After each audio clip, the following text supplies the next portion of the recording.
참 예수님, 네, 미사 전에 이번 8월 15일 날 영세 받으실 분들 면담을 했습니다. 면담하면서 느낌이 이 사람들이 정말 하느님에 대해서, 예수님에 대해서 정말 확고한 믿음을 갖고 그리고 영세를 받을 수 있는 그런 자격이 될까 하는 그런 의아심도 이제 약간 들지만, 그러나 신앙은 꾸준히 내가 키워가는 것이고 또 만들어가는 것이고, 마치 가마솥에 우리가 밥을 하는 것처럼 구운 물에 긴 시간 동안 이렇게 그 불을 지피고 그 안에서 익어가는 게 더 그 맛있는 밥이 되듯이, 가톨릭 신앙은 항상 가마솥에 밥하는 것하고 비슷해서 어느 순간 갑자기 막 뜨거워지고 뭐 뒤집어지고 이러는 게 아니고 서서히 내가 변화되는 걸 느낄 테니까 안심하고 세례를 받으시오라고 그렇게 말씀을 드렸죠. 근데 하느님에 대해서 알고 또 나의 믿음이 얼마나 큰가 하는 거는 오래된 사람이나 새로 된 사람이나 비슷한 것 같아요. 비슷한 것 같은데, 중요한 거는 그렇습니다. 하느님은 감각적인 존재가 아니죠. 우리가 초월적인 존재라고 이야기를 합니다. 그래서 우리가 손으로 만져보고 또 눈으로 보고 뭔가 감각적으로 체험할 수 있는 그런 분이 아닙니다. 마음으로 느끼고 또 내 마음으로 결심하고 받아들이는, 그게 이제 신앙이죠. 그런데 그 보이지 않는 하느님을 우리에게 이런 분이다라고 구체적으로 알려주신 분이 계십니다. 그분이 예수님이십니다. 그래서 우리는 예수님을 통해서 그분이 가르쳐 주신 하나님의 마음과 하나님의 사랑과 또 하나님의 그러한 그 모습을 우리는 예수님의 말씀을 통해서 궁극적으로 알 수 있는 거예요. 실질적으로 우리들이 그 하나님께 대해서 이야기하는 많은 부분들은 예수님을 통해서만, 예수님께서 가르쳐 주신 그 내용을 통해서 우리가 알 수 있는 거죠. 그러기에 우리 신앙의 마지막 근거는 예수님이라고 할 수 있습니다. 역사 속에 오셔서 우리와 똑같은 삶을 살아가시고 또 똑같이 우리와 그 먹고 마시고 뭐 그렇게 생활하시면서 하느님께 우리를 이끌어 주신 분이 바로 예수님이시죠. 그래서 하느님에 대해서, 존재에 대해서, 또 하느님의 어떤 사랑에 대해서, 하느님의 마음에 대해서 내가 좀 자신이 없다, 의심이 든다, 의문이 든다, 회의가 든다 하면 항상 예수님을 생각하면 그분이 어떻게 말씀하시고 어떻게 처신하셨는가, 그런 것들을 보면 우리는 다시 그걸 회복할 수 있을 겁니다. 그래서 우리 신앙의 궁극적인, 정말 이성, 머리로 생각할 수 있는 궁극적인 존재는 예수님입니다. 그분을 통해서 우리는 하나님께 나아갈 수 있게 되는 거죠. 근데 이 예수님의 그러한 이 말씀과 가르침 중에서 가장 많이 나오는 대목, 성경에 예수님의 생애에 대해서 얘기한 그 복음서, 거기에서 가장 많은 비중을 차지하고 가장 많이 또 자주 나오는 이 말씀이 두 가지가 있습니다. 하나는 나는 죽었다가 다시 살아날 것이다. 또 다른 하나가 성체성사에 관한 그런 부분입니다.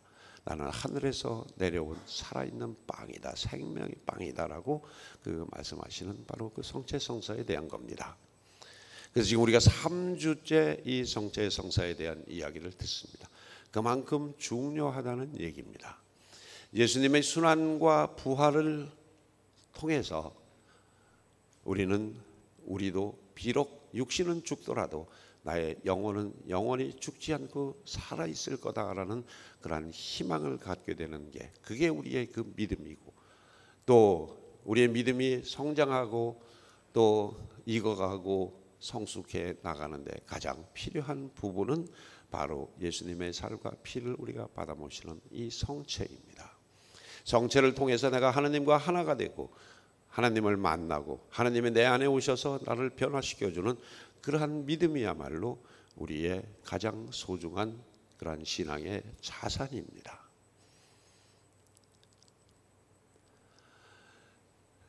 오늘 복음에 나오는 그 말씀처럼 예수님은 참 많이 성체성사를 준비하셨죠.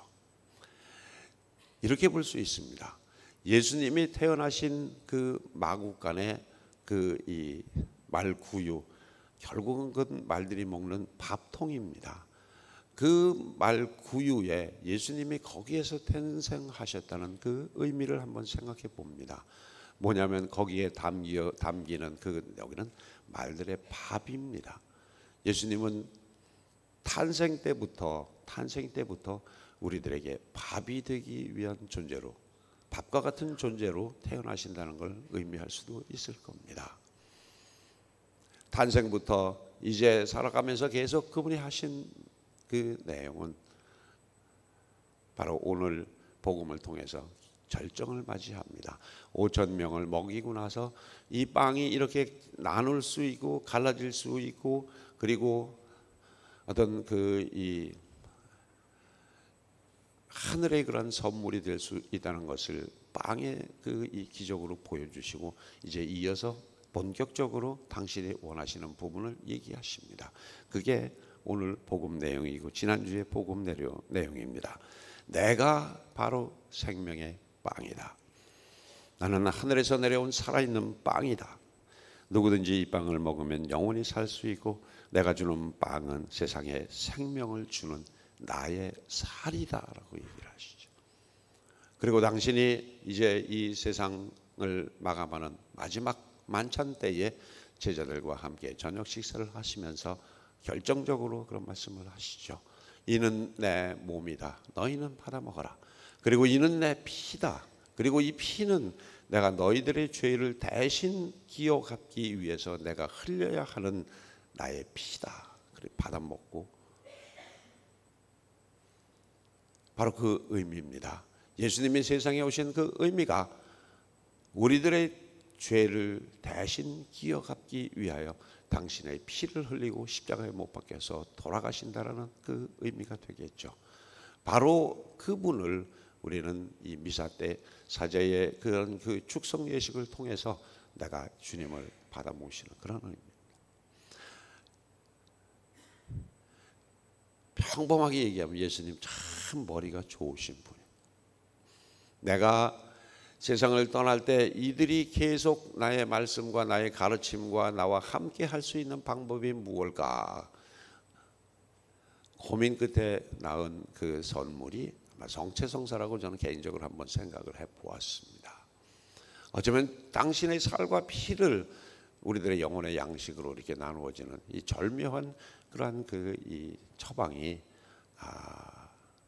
정말 대단하신 분이다라는 그런 마음 생각이 들고, 우리는 그분의 배려로 이제 우리 마음 안에 주님과 하나가 될 수 있는 주님을 내가 모시고, 그리고 그분 안에서 내가 살고 생활하고, 오늘 독서 말씀도 바로 그런 거냐.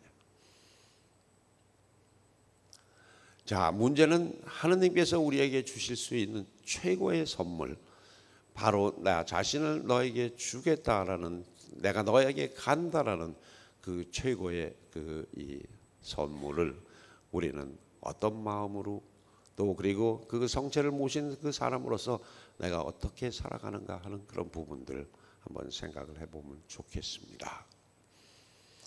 이제 저 예비자들은 아마 이제 이번 주 토요일 날 영세 받고 처음으로 내가 성체를 모시게 될 텐데, 제일 궁금한 게 지금 내가 말씀드린 하느님이, 예수님이 그 칼과 피를 내가 받아 모신다라는 그 의미보다는 저것이 무슨 맛일까, 달콤할까, 짭조름할까, 막 그게 더 궁금하시고,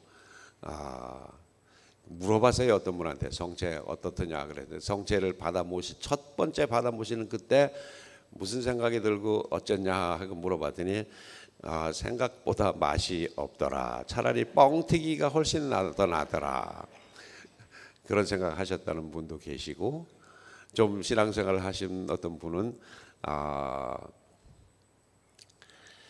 글쎄요, 그 정수기에서 물을 이렇게 받아서 먹으면 왠지 그래도 이게 좀 깨끗한 물을 먹는 것 같아서 마음이 좀 놓인다고, 이제 그래서 성체 모시는 것도 좀 그런 마음. 내가 성체를 모시면 내가 좀 뭔가 정화되고 깨끗해지고 뭔가 조금은 달라지는 것 같은 그런 느낌입니다라고 얘기를 하는데, 정말 내가 그분과 하나가 되고, 그리고 그분께서 나에게 오시고 내가 예수님의 살과 피를 내가 받아 모신다라는 그런 생각들은 그런 이 믿음은 머리로는 되는데 마음으로는 잘 안 되는 거.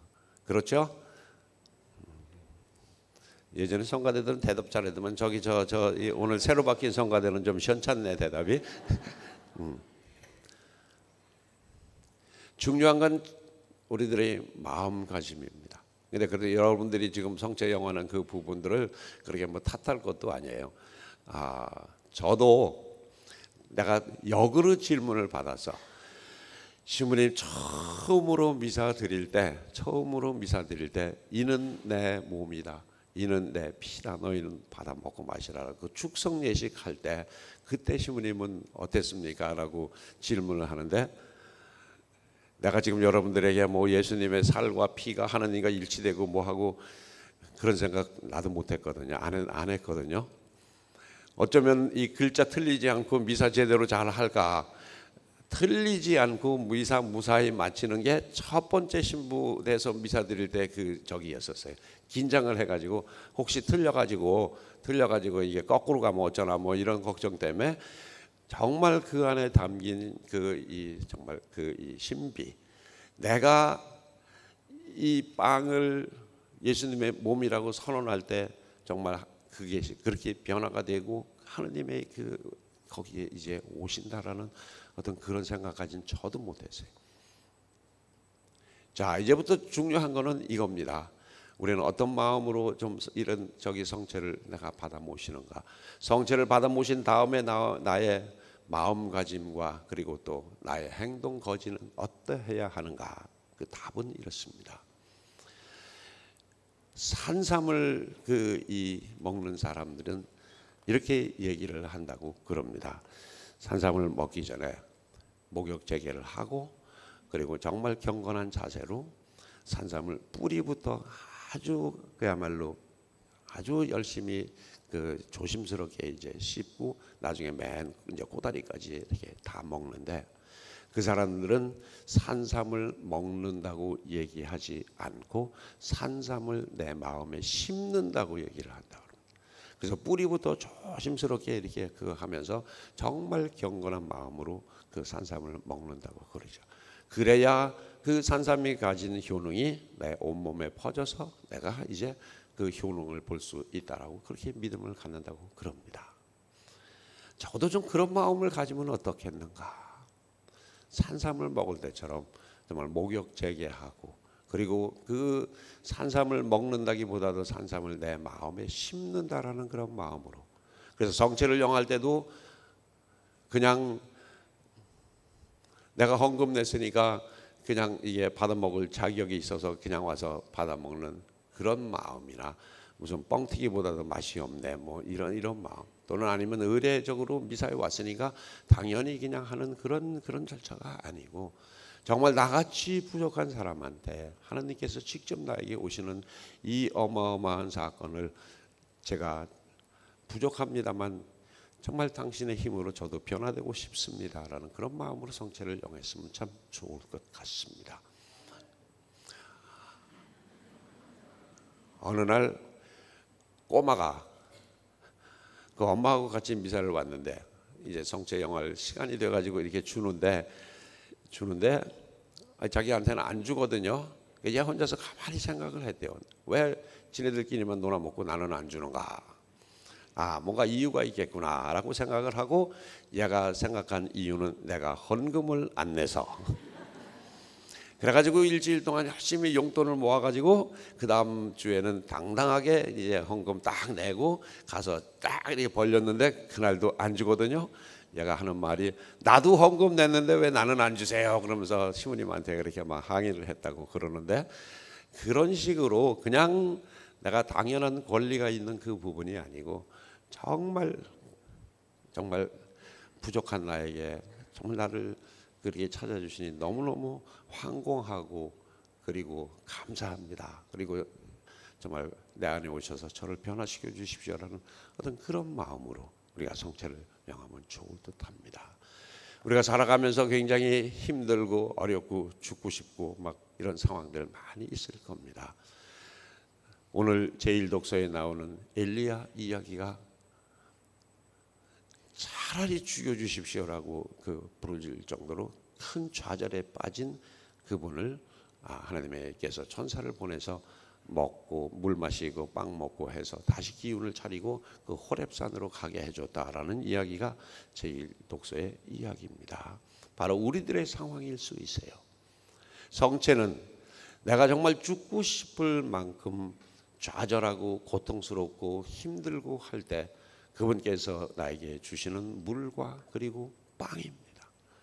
내 영혼이 정말 피폐하고 절망하고 희망을 걷지 못할 때 나를 다시 일으켜 줄 수 있는 그런 생명의 양식이 바로 성체입니다. 우리 그런 마음으로 성체를 영하시고 성체를 영한 사람이 어떠해야 하는가는 오늘 바오로 사도께서 에베소서에서 이렇게 말씀하십니다. 하느님의 성령을 슬프게 하지 마시고 모든 원한과 격분과 분노와 폭언과 증상을 버리십시오. 그리고 서로 너그럽고 자비롭게 대하시고 하느님께서 여러분을 용서하신 것처럼 여러분도 서로 용서하며 사십시오. 그래서 여러분들이 자신을 하느님께 바치는 향기로운 제물이 되게 하시고 사랑 안에서 살아가십시오. 아주 정확한 말씀입니다. 성체를 받아 모신 사람이 우리가 어떻게 살아가야 하는가를 아주 요약적으로 말씀해 주시는 분이 바로 그 말씀입니다. 시기와 분노와 또 원한과 격분과 폭언, 중상 이런 거 좀 제발 다 내려놓고 정말 하나님께 감사하는 마음으로 내가 가족에게 감사하고 가족을 섬기겠다는 그런 마음으로 우리가 이 성체를 영하고 또 그런 마음으로 살아가신다면 여러분들은 신부나 수녀보다 훨씬 더 하나님 앞에 더 가까이 간 그런 훌륭한 신자가 될 수 있을 겁니다. 아멘.